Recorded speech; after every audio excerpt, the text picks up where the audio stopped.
Here's an example of solving a quadratic equation by completing the square.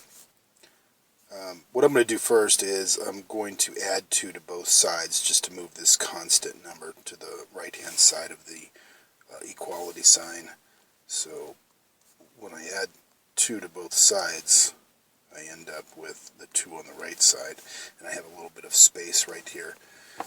The way you complete the square is what you're trying to do is you're trying to find this number that's going to go here. This is going to be a perfect square number, and you find that perfect square number by taking half of this number, the 7, so we take half of 7, and then we square it. In this case, that's going to give us 49 over 4. Okay, and so I'm going to add 49 over 4 to that side. And, well, since this is an equation, you can't just add 49 over 4 to one side without doing it to the other side. So I'm going to go ahead and add it to the right-hand side also. Now, what you've done here is you have created a perfect square trinomial.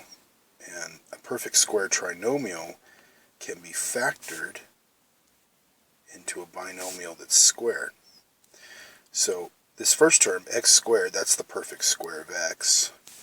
And 49 over 4, that's the perfect square of 7/2. Okay, and then on the right-hand side, I'm going to go ahead and do the addition here. 2 plus 49 over 4, well, I can't just add those two together because they have different denominators. The least common denominator here is 4, so I'm going to need to multiply this number by 4 over 4, and that's going to give me 8 over 4. Okay, now they have the same denominator, and I can just add those two together. That's going to give me 57 over 4. Okay, what I'm trying to do is I'm trying to solve for this x. But first I need to remove this square, and I'm going to do the opposite of squaring by taking the square root. Do that to both sides. Okay, so the square root of x plus 7/2 squared is just going to be x plus 7/2.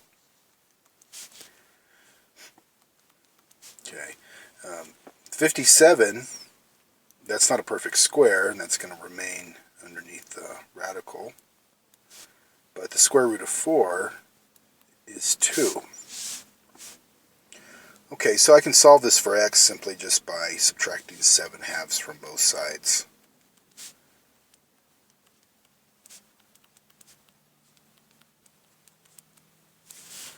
Okay, so there's two answers here.